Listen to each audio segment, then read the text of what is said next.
Hello everyone, welcome to GDC nursing YouTube channel. और आज से हम एक नए सेशन की स्टार्टिंग करने जा रहे हैं जो हमारा स्पेशल पैथोलॉजी का चैप्टर 2 है। और उसके अंदर हमने रिस्पायरेटरी सिस्टम से रिलेटेड सारी डिजीज़ को डिस्कस कर लिया है। इसकी वीडियो हमारे चैनल पे अवेलेबल है, आप उसको विजिट कर सकते हैं। बट आज से हम एक नया एक कह सकते हैं सिस्टम स्टार्ट करने जा रहे हैं, that is a cardiovascular system.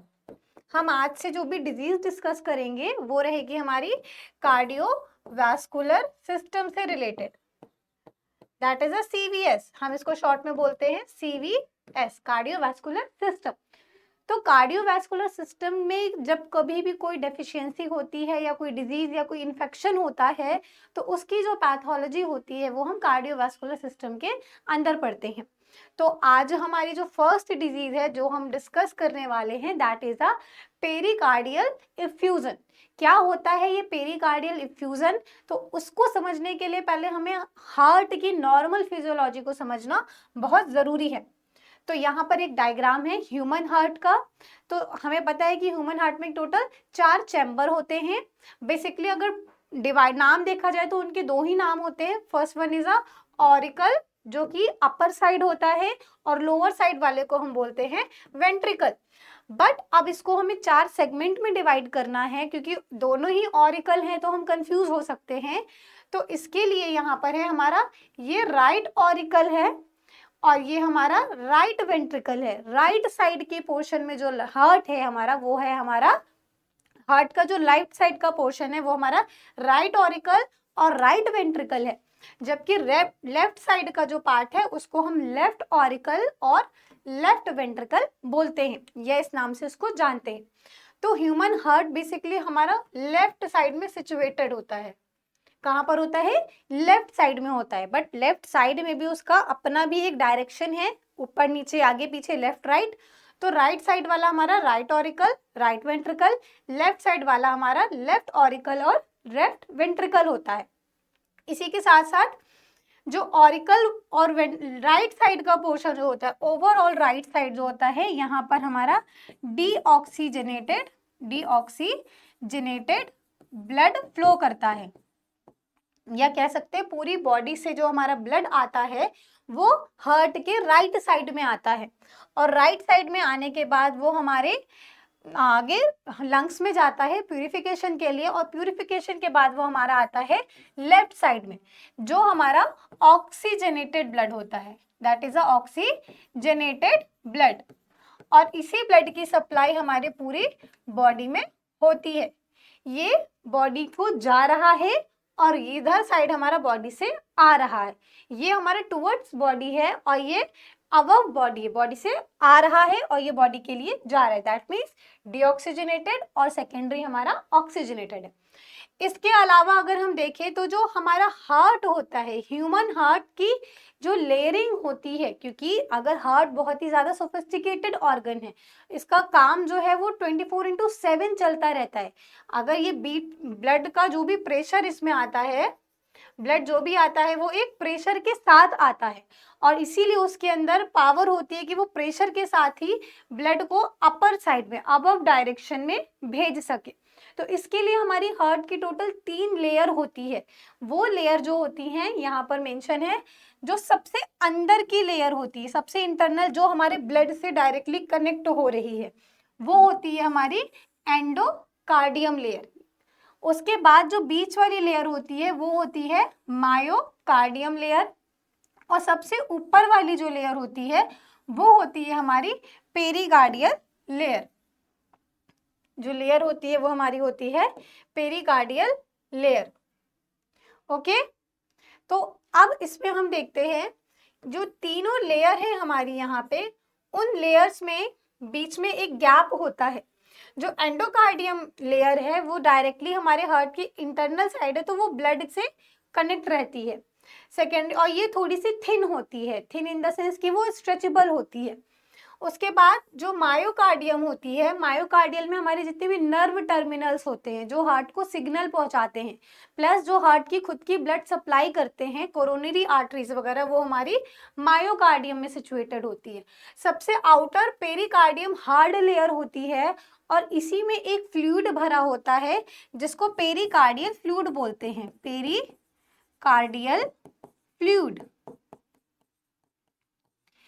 ये एक ऐसा फ्लूइड होता है जो हमारी पेरिकार्डियम और मायोकार्डियम के बीच में रहता है, इस रीजन में, यहाँ पर इस रीजन में हमारा एक फ्लूइड प्रेजेंट होता है, वो फ्लूइड कहलाता है पेरिकार्डियल फ्लूइड।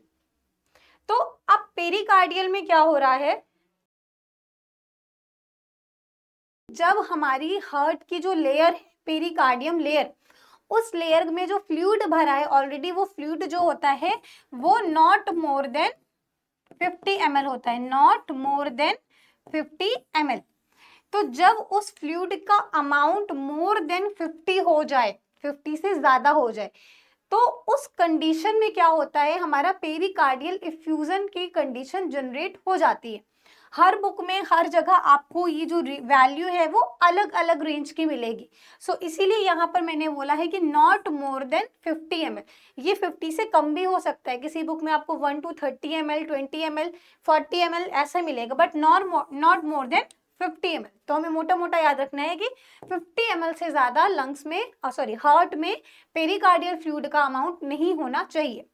और ये जो फ्लूइड होता है, इसका जो कैरेक्टरिस्टिक फीचर है वो येलो कलर का होता है, that is yellow in colour. जो फ्लूइड है वो येलो कलर का है, उसकी क्वांटिटी कितनी है, नॉट मोर देन 50 ml।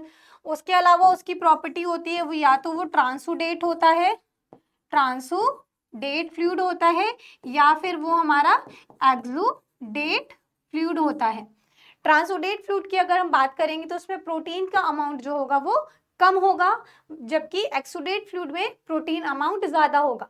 तो ये जो फ्लूइड है जो इसका वो चेंजेबल होता है, तो उसमें डिपेंड करता है कि पर्सन की कंडीशन कैसी है, उसी हिसाब से उसके बॉडी में वो फ्लूइड प्रेजेंट रहेगा, उस फ्लूइड में उसके कंपोनेंट प्रेजेंट रहेंगे या प्लस माइनस रहेगा।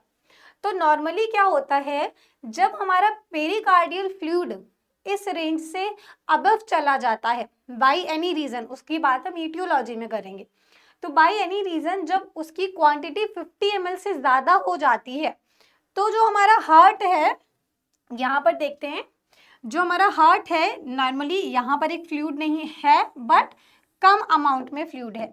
तो यहाँ पर हार्ट को जो बीट कर रहा है, जो पंप कर रहा है, तो उसमें उसको एक्सपेंड होने के लिए एक जगह मिल रही है, इस सैक के अंदर वो क्या कर रहा है, एक्सपेंड कर रहा है और सप्रेस हो रहा है। उसकी जो पंपिंग पावर है वो कंटिन्यूअसली मेंटेन है।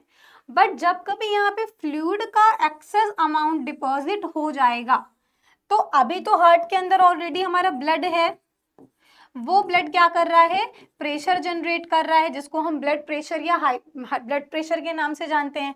और ये ब्लड प्रेशर हमारा 120 अबाउट 80 mmHg का होता है।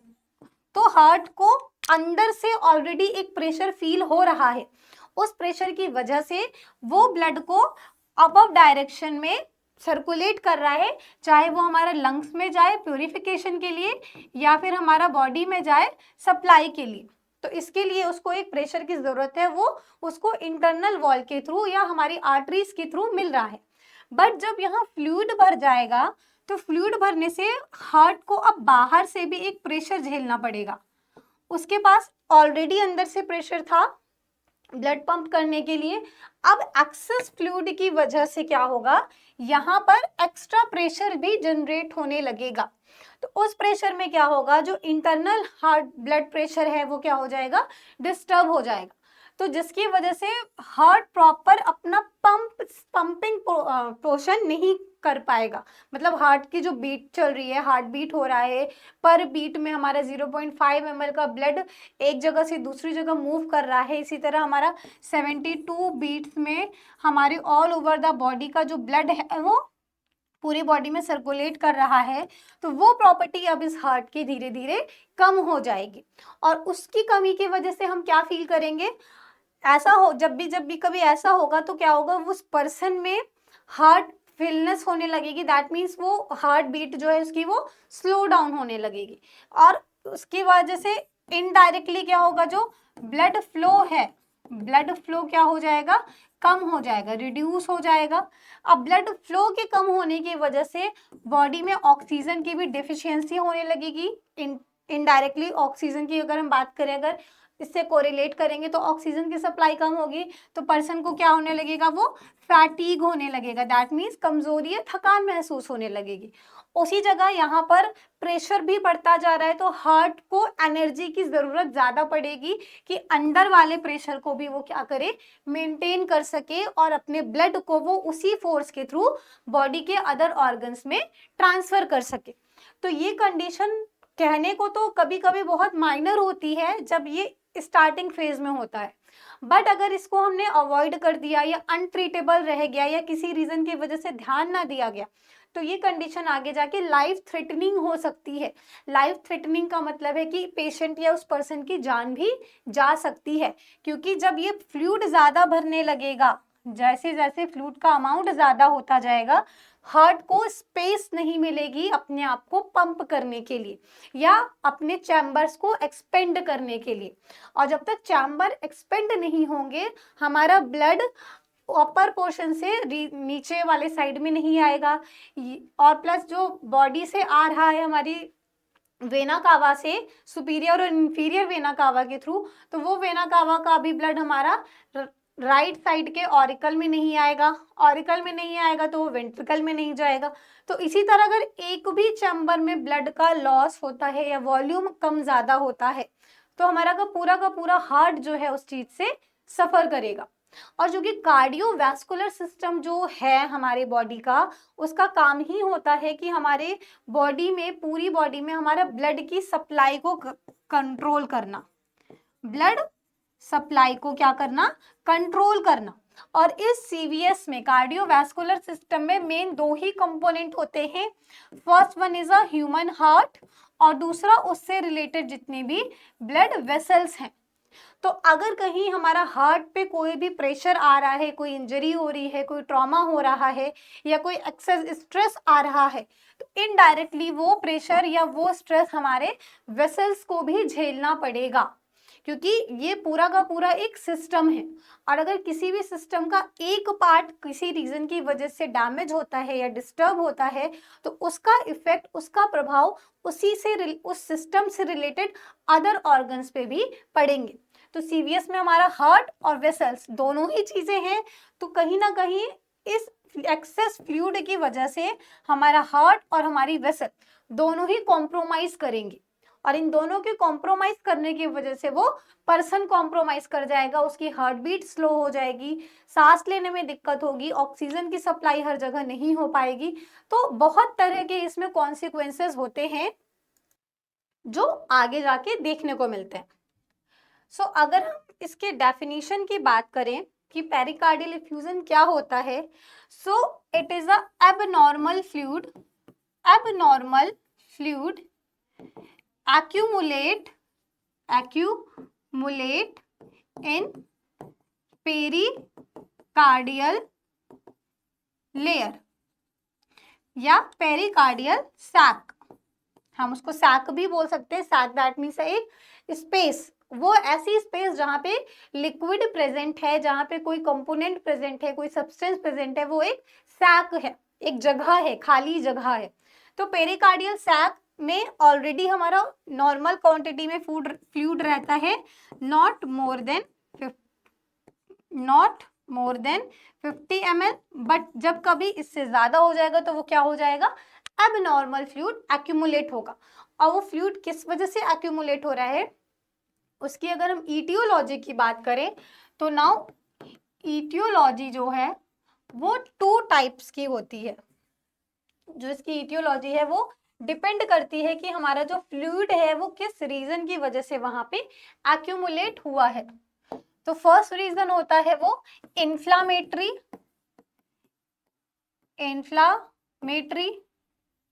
और दूसरा होता है नॉन इन्फ्लामेटरी,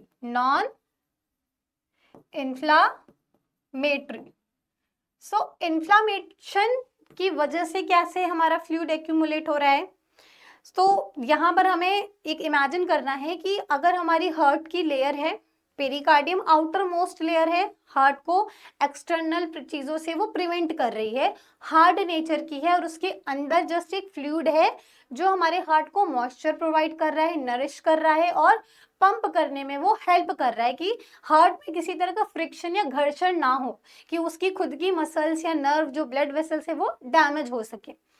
तो इन्फ्लामेशन की अगर हम बात करें तो जब कभी उसमें कोई इन्फेक्शन हो सकता हो, कोई इन्फेक्शन आ गया सपोज ब्लड में ही, क्योंकि हमारा जो भी पॉलन ग्रेन है, जो भी माइक्रो ऑर्गेनिज्म है, वो सब ब्लड की ही थ्रू हमारे सिस्टमिक रूट को ही अपना टारगेट बनाते हैं एक जगह से दूसरी जगह से पहुंचने के लिए, क्योंकि ब्लड का काम ही है क्या, ट्रांसपोर्टेशन। सो उस ट्रांसपोर्टेशन का यूज करते हुए अगर कोई इन्फेक्शन या कोई पॉलन या माइक्रो ऑर्गेनिज्म या कोई किसी भी तरह का टॉक्सिन अगर हमारे हार्ट तक पहुंच गया, जाएगा ही जाएगा, क्योंकि उसको ब्लड पंप होने में 1 मिनट के अंदर वो हार्ट में जरूर जाएगा। वहां जाने के बाद अगर वो पेरिकार्डियम लेयर पे जा पहुंचा, अगर चला गया वहां की कैपिलरीज के थ्रू, तो वहां क्या होगा, वो जो इन्फेक्शन है, जो भी माइक्रोब्स है, वो वहां पर एक्यूमुलेट होने लगेंगे, क्योंकि वो सैक है। क्या है, सैक है। सैक दैट मीन्स एक स्पेस, उस स्पेस में ऑलरेडी हमारा फ्लूइड भरा है, फ्लूइड में मॉइस्चराइजिंग है, प्रॉपर्टी है, तो जो बैक्टीरिया है, जो फंगस है, जो वायरस है, उसको एक तरह का बेटर एनवायरनमेंट मिल जाता है अपनी ब्रीडिंग को स्प्रेड करने के लिए, अपने नंबर्स को बढ़ाने के लिए। तो जब वो बैक्टीरिया वहां पर पहुंच जाएंगे, इन्फ्लामेशन कॉज करेंगे, इन्फेक्शन कॉज करेंगे, तो उसी का एक हमारे रिएक्शन होती है जो इन्फ्लामेटरी रिस्पॉन्स कॉज करते हैं। इन्फ्लामेटरी मीडिएटर्स वहां पर रिलीज होंगे, तो उनके रिलीज होने के थ्रू जो हमारी मैक्रोफेजेस सेल आएंगी, टी सेल्स आएंगी, तो वो सेल्स वहां पे क्या करेंगी, इन्फ्लामेशन कॉज करेंगी। तो इन्फ्लामेशन की वजह से अब वो सैक पहले तो नॉर्मल स्ट्रक्चर में था ऐसे, बट जब वो इन्फ्लेम हो गया, अंदर से उसका स्पेस बढ़ गया, तो जब अंदर से उसका स्पेस बढ़ जाएगा तो वो कुछ इतना हो जाएगा। सपोज इन्फ्लामेशन की वजह से जो स्पेस बढ़ा वो इतना बढ़ गया, तो जब स्पेस बढ़ा है तो स्पेस में फ्लूइड का जो अमाउंट होगा वो भी बढ़ेगा ही बढ़ेगा, क्योंकि उसे अपनी स्पेस को कवर करना है, फिल करना है। अगर खाली स्पेस रहेगा तो हमारा हार्ट जो है वो प्रॉपरली पंप नहीं कर पाएगा। पंप करवाने के लिए जब यहाँ पे स्पेस बढ़ेगी, स्पेस बढ़ने के साथ साथ वहाँ फ्लूइड बढ़ेगा। फ्लूइड कहाँ से आएगा वो, तो वो फ्लूइड हमारा आएगा लिम्फेटिक सिस्टम के थ्रू। लिम्फेटिक सिस्टम में क्या होगा, ड्रेनेज होगा, वो अपने जो लिम्फेटिक वेसल्स के अंदर जो भी फ्लूइड है, एक्स्ट्रा फ्लूइड है, वो उसको क्या करेगा, वहां पे ड्रेन कर देगा, और ड्रेन करने की वजह से फ्लूइड का अमाउंट फिर से बढ़ जाएगा, क्योंकि फ्लूइड को तो नहीं पता उसकी क्वांटिटी कितनी होनी चाहिए या कितने ml में होना चाहिए, उसको बस इतना मालूम है कि जब जितना भी हमारा पेरिकार्डियम सैक है वो फ्लूइड से फिल रहना चाहिए, कि हार्ट हमारा ऑलरेडी नॉर्मली पंप कर सके। तो अब वहां पे जब ये एक्सपेंड हो चुका था बाय इन्फेक्शन, इन्फेक्शन की वजह से वो एक्सपेंड हुआ था, तो वहां पर हमारा फ्लूइड भी आ गया और फ्लूइड बढ़ गया। फ्लूइड बढ़ने से क्या होगा, हमारी यही कंडीशन राइज होगी जो कि ऐसी है। अभी तक ये नॉर्मली इतने अमाउंट में था, अब क्या हो गया, ये फ्लूइड हमारा हार्ट के चारों तरफ कवर अप हो चुका है और अपने नंबर में भी बढ़ चुका है, क्वांटिटी इसकी क्या हो गई है, बढ़ चुकी है। तो यही रीजन है पहला हमारा, इन्फ्लामेटरी रिस्पॉन्स की वजह से जो भी चीजें आ रही। इसी के साथ साथ अगर हम अदर बात करें तो कार्डियक इंजरी, कार्डियक इंजरी ये फर्स्ट पॉइंट था इन्फ्लामेशन का। इन्फेक्शन के थ्रू इन्फ्लामेशन हो रही है, इन्फ्लामेशन के थ्रू फ्लूइड बढ़ रहा, स्पेस बढ़ रहा है, स्पेस बढ़ने से फ्लूइड बढ़ रहा है। सेकेंड है कार्डियक इंजरी, तो जहां भी हमारी सेल इंजर्ड होती है तो वहां पर भी हमारी सेल मैकेनिज्म स्टार्ट हो जाती है, मैकेनिज्म प्रोसेस होने लगती है। सेल मीडिएट इंजरी जो होती है, नेक्रोसिस होती है, बॉप्टोसिस होती है, या प्रोग्राम सेल डेथ भी हो रही है अगर, तो वहां पर भी हमारे इन्फ्लामेटरी मीडिएटर्स प्रेजेंट रहेंगे। इन्फ्लामेटरी मीडिएटर्स वहां पे प्रेजेंट रहेंगे जो इन्फ्लामेशन कॉज करेंगे। क्यों कॉज करेंगे? क्योंकि अगर वहां इंजरी हो रही है तो चांसेस होते हैं कि कोई अदर इन्फेक्शन वहां पे ना कॉज हो जाए। उसको प्रिवेंट करने के लिए हमारी सेल्स ऑलरेडी वहां पे प्रिपेयर रहती हैं। और इसके अलावा तीसरा अगर हम देखें तो थर्ड वन हमारा जो होता है इन्फ्लामेशन के थ्रू, वो होती है ऑटो इम्यून डिजीज। अब ऑटो इम्यून डिजीज है, इम्यून डिजीज है, तो हमारी वो इम्यून सिस्टम से कॉम्प्रोमाइज हो रहा है। इम्यून सिस्टम से कॉम्प्रोमाइज होते ही वो हमारी इम्यूनिटी मीडिएटर्स रिलीज करेंगे जो इन्फ्लामेशन को कॉज करेंगे। ये हमारा बेसिक कॉन्सेप्ट है इन्फ्लामेशन का, हमारे इन्फेक्शन से और ऑटो इम्यून डिजीज से। तो इसके लिए ये जो हमारा फर्स्ट चैप्टर है इसकी वीडियो हमारे लिंक चैनल पे अवेलेबल है, आप इजीली विजिट कर सकते हैं इस कॉन्सेप्ट को समझने के लिए, क्योंकि ये बहुत डिटेल कॉन्सेप्ट हो जाएगा अगर मैंने इसको यहाँ भी एक्सप्लेन किया। तो हमें इन शॉर्ट बस इतना याद रखना है कि जहां पर भी हमारे इन्फ्लामेशन हो रही है उसके पीछे या तो इन्फेक्शन का कोई रीजन हो सकता है या कोई इंजरी हो सकता, और ये सिर्फ हार्ट की बात नहीं है, ऑल ओवर कहीं भी अगर इंजरी इन्फ्लामेशन है तो उसके पीछे 3 रीजन होते हैं। First one is a infection, second one is a injury, specially injury, और third one is a auto immune disease. इन तीनों प्रोसेस की वजह से, इन 3 स्टिमुलस की वजह से हमारी बॉडी में इंफ्लामेशन रिस्पॉन्स शो होता है। ये हमारा फर्स्ट पॉइंट था ईटियोलॉजी का। सेकेंड हम बात करें नॉन इन्फ्लामेटरी रिस्पॉन्स की, तो इसमें जो होते हैं, अगर हम नॉन इन्फ्लामेशन की बात करें कि जहां पर इन्फ्लामेशन नहीं हो रही है बट उसके बावजूद हमारे सैक में वॉल्यूम बढ़ जा रहा है पेरिकार्डियम में, तो वो होता है, शॉर्ट में लिख रही हूं, नॉन इन्फ्लामेटरी रिस्पॉन्स में जो आते हैं, फर्स्ट आता है नियोप्लास्टिक, दैट मीन नियोप्लासिया प्रोसेस अगर हो रही है या फिर वहां पे कोई भी ऐसी सेल हो रही है जो अनकंट्रोल तरीके से डिवाइड हो रही है, तो उसकी वजह से भी क्या होगा, हमारे जब नंबर ऑफ सेल्स बढ़ने लगेंगी तो एक स्पेस वहां पर भी जनरेट होगा सेल्स के बीच में, जो जंक्शन होंगे वहां पे सेल टू सेल कम्युनिकेट का, उसके बीच में जो भी जंक्शन होंगे वहां पर जो स्पेस होगी वहां पे वो फ्लूइड एक्यूमुलेट हो रहेंगे, मतलब ओवरऑल फ्लूइड का अमाउंट बढ़ रहा है और वो फ्लूइड हमारे हार्ट को बाहर से प्रेशर डाल रहा है, जिसकी वजह से कई सारे कॉन्सिक्वेंसेस होते हैं जिसको हम आगे डिस्कस करेंगे। तो first one is a neoplastic हो गया।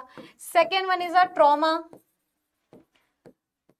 जब हमारी कार्डियक मसल्स डैमेज होने लगती है किसी एक्सीडेंट की वजह से, कोई मेजर चोट की वजह से या सर्जरी की वजह से, या फिर कभी कोई ऐसा सर्जरी हुई है हमारे हार्ट में जिसका ब्लड, कोरोनरी आर्टरी की ब्लड सप्लाई कट हो गई है, तो वो ब्लड हमारा पेरिकार्डियम सैक में चला जा रहा है, तो उस वजह से भी हमारा सैक जो है वो फुलफिल हो सकता है एक्सेस फ्लूइड या फिर एबनॉर्मल फ्लूइड की वजह से। तो ये तो थी ईटियोलॉजी। अब अगर हम इसकी पैथोजेनेसिस की बात करें, स्टॉप, तो ये तो थी इसकी ईटियोलॉजी एंड पैथोजेनेसिस, तो इसको हम ईटियो पैथोजेनेसिस दोनों ही चीज बोल सकता है, बिकॉज एक तरफ रीजन है तो एक तरफ रीजन का एक्सप्लेनेशन है कि वो रीजन किस वजह से हो रहा है, कॉज क्यों हो रहा है। जैसे इन्फ्लामेशन कॉज है पर वो इन्फ्लामेशन हो क्यों रहा है, वो उसकी पैथोजेनेसिस है। तो ये हमारा दोनों टॉपिक कवर हो गए। सेकेंड हम बात करते हैं साइन, क्लिनिकल फीचर्स क्या होते हैं इसके, क्लिनिकल फीचर्स। तो अगर हम एग्जैक्टली बोले, अगर हम बात करते हैं एग्जैक्टली कि क्या क्या फीचर्स होते हैं जब हमारा पेरिफेरल फ्यूजन होता है, तो बेसिकली इसका कोई एग्जैक्ट साइन और सिम्टम नहीं होता है कि पेरिकार्डियल इफ्यूजन का यही एक स्पेसिफिक साइन या फिर सिम्टम है। तो ओवरऑल अगर बात की जाए, ओवरऑल देखा जाए कि क्लिनिकल फीचर क्या क्या होते हैं, तो उसमें जो कॉमन टर्म्स होते हैं वो ब्रीथलेसनेस होता है, सांस लेने में दिक्कत हो रही है, क्योंकि हमारा लंग्स और हार्ट दोनों ही एक दूसरे से कोरिलेट है। ब्लड, हार्ट का काम है ब्लड को पंप करना, तो लंग्स का काम है ब्लड को प्यूरिफाई करना। और ऑक्सीजन की जरूरत हमारे ऑल ओवर द बॉडी में है, तो ऑक्सीजन की डेफिशिएंसी जब भी होगी हमारा हार्ट और हमारा लंग्स दोनों ही क्या करेंगे, कॉम्प्रोमाइज कर जाएंगे, दोनों ही सफर करेंगे। तो उस रीजन में, रीजन किसी और वजह से होगा, बट जो हमारा साइन होगा, जो हमारी फिजियोलॉजी होगी, वो दूसरे ऑर्गन की चेंज हो सकती है। तो ब्रीथलेसनेस क्योंकि due to shortage of oxygen, oxygen की शॉर्टेज की वजह से हमें क्या हो रहा है, ब्रीथलेसनेस हो रही है, सांस लेने में दिक्कत हो रही है। दूसरा चेस्ट पेन या फिर हैवीनेस, दोनों ही चीजें हो सकती हैं। चेस्ट पेन भी होगा, हैवीनेस भी होगी। स्पेशली जो चेस्ट पेन और हैवीनेस होगी वो हमारे लेफ्ट साइड में होगी, लेफ्ट साइड में होगी, क्योंकि हमारा हार्ट जो है वो लेफ्ट साइड सिचुएटेड है। तो हार्ट का एक हम ये बोल सकते हैं कि कोई भी साइन और सिम्टम अगर स्पेशली लेफ्ट साइड में ही हो रहा है, पेन हो रहा है लेफ्ट साइड में, हैवीनेस है लेफ्ट साइड में, झुनझुनी हो रही है लेफ्ट साइड में, तो वो रीजन किस पे अफेक्ट कर सकता है, हमारे हार्ट पे। पर अगर दोनों साइड के चेस्ट में हैवीनेस हो रही है, दोनों साइड के चेस्ट में पेन हो रहा है या भारीपन लग रहा है, तो वो हमारे रेस्पिरेटरी सिस्टम से कोरिलेट हो सकता है। बट अगर स्पेशली वो लेफ्ट साइड में ही बार बार टारगेट हो रहा है, ट्रिगर हो रहा है, दैट मीन्स वो हमारे हार्ट से ही रिलेटेड है। और हार्ट से रिलेटेड है तो वो हमारे ब्लड से रिलेटेड है, ब्लड की सप्लाई से रिलेटेड है, क्योंकि ब्लड का काम क्या होता है, ट्रांसपोर्टेशन। और जब ट्रांसपोर्टेशन ही हमारी बॉडी में ठप हो जाएगा या स्लो हो जाएगा, तो सारी बॉडी के ऑर्गन जो है वो रिस्पॉन्स शो करना, ब्रेन को स्टिमुलस भेजना स्टार्ट कर देंगे। तो ब्रेन को जहां समझ में आएगा ऑक्सीजन के लिए कौन रिस्पॉन्सिबल है, तो वो उसी ऑर्गन को बार बार टारगेट बनाएगा और वहीं पे बार बार सिग्नल भेजेगा, क्योंकि उसको नहीं मालूम है कि प्रॉब्लम जो है वो हार्ट के बाहर सैक में है। तो इसलिए वो ब्रीथलेसनेस वाली फीलिंग आएगी कि एल्वोलाइज पे सिग्नल भेजेगा कि ऑक्सीजन को जल्दी जल्दी लो, हमारी नेजल पाथवे जो होगा वो तेज हो जाएगी, रिस्पिरेशन की चीजें जो होंगी वो तेज हो जाएंगी। इसके अलावा अगर अलग अदर बात करें तो प्रेशर ऑन, ये भी हमारा लेफ्ट साइड में ही एक फील होगा कि भारीपन महसूस होने लगेगा, प्रेशर जनरेट होगा, ऐसा लगेगा कि कोई बाहर से उसको प्रेस कर रहा है हमारे हार्ट को, या फिर लंग्स में बहुत ही ज्यादा सफोकेशन होने लगेगी, दम घुटने लगेगा, ऐसा लगेगा कि हम खुली हवा में भी हम सांस नहीं ले पा रहे। तो ये सारे जो साइन और सिम्टम्स हैं, जो क्लिनिकल फीचर हैं, ये हमारे पेरिकार्डियल इफ्यूजन से रिलेटेड हो सकते हैं। और अगर हम इसके ट्रीटमेंट की बात करें, so it is all about clinical feature of pericardial effusion. अगर इसकी डायग्नोसिस की बात करें, नेक्स्ट टॉपिक है इसका diagnosis, how to diagnose pericardial effusion. So diagnosis के लिए हम हार्ट से रिलेटेड कोई भी चीज होगी तो उसके लिए हम ईसीजी पर जाएंगे, हमारी हार्ट की ईसीजी चेक करेंगे। नेक्स्ट अल्ट्रासाउंड, उसके बाद हम सीटी स्कैन पे भी जा सकते हैं, and last one is a x-ray. So ये टोटल 4 हमारे डायग्नोस्टिक टूल होते हैं जो हेल्पफुल करते हैं डायग्नोस करने में पेरिफेरल इफ्यूजन को, that is a PE. Peripheral effusion diagnose हो रहा है हमारा by X-ray, by ECG, ultrasound या फिर सीटी स्कैन। लेटेस्ट टेक्नोलॉजी में हम एमआरआई और फिर कार्डियो एंजियोग्राफी भी करते हैं। एंजियोग्राफी वगैरह की मदद से भी काफ़ी हेल्पफुल होता है इफ्यूजन को डायग्नोस करना, उसको पहचानना। और अगर इसकी ट्रीटमेंट की बात की जाए तो ट्रीटमेंट में अगर फ्लूइड एक्सेस है तो हम डायूरेटिक्स का यूज कर सकते हैं। डायूरेटिक्स क्या करेगी, हमारे बॉडी के एक्सेस फ्लूइड को बाहर एक्सक्रीट आउट करेगी, फ्लूइड को बाहर निकालेगी। दूसरी तरफ अगर बहुत ही ज्यादा फ्लूइड है तो हम उसको डायरेक्टली वहां से सक्शन पंप के थ्रू वहां से रिमूव कर सकते हैं, इंजेक्शंस के थ्रू हम वहां से फ्लूइड को हटा सकते हैं, या फिर सर्जरी करके एक हल्का सा होल करके ड्रेन कर सकते हैं सारा फ्लूइड। तो उसमें वैरायटी ऑफ ट्रीटमेंट इन्वॉल्व होता है, वो डिपेंड करता है कि पेशेंट की कंडीशन कैसी है, या जो फ्यूजन हुआ है उसका अमाउंट कितना है, वो फ्लूइड ट्रांसुडेट है या एक्सुडेट है, या ऐसा तो नहीं कि वो ब्लड ही है वो हमारा, क्योंकि जरूरी नहीं है कि फ्लूइड का ही अमाउंट बढ़ेगा या फिर वाटर का ही अमाउंट बढ़ेगा। इनडायरेक्टली अगर हम बोले तो वाटर नहीं बढ़ रहा है, हमारा जो फ्लूइड बढ़ रहा है वो कुछ भी हो सकता है, वो हमारा ब्लड भी हो सकता है, वाटर भी हो सकता है, और या फिर कोई एक्सेस हमारा लिम्फ हो सकता है, तो किसी भी टाइप का वो फ्लूइड हो सकता है। तो अगर वो जो भी उसका प्रॉपर्टी होगा, जो भी फ्लूइड वहां पे एक्यूमुलेट हुआ होगा, उसी के अकॉर्डिंग हम उसको ट्रीटमेंट करेंगे आफ्टर डायग्नोसिस। तो ये एक छोटा सा टॉपिक था, हमारा पहला टॉपिक था कार्डियोवैस्कुलर से रिलेटेड पेरिकार्डियल इफ्यूजन। तो आज के लिए बस इतना ही, मिलते हैं अपने नेक्स्ट सेशन में। Till then take care, bye.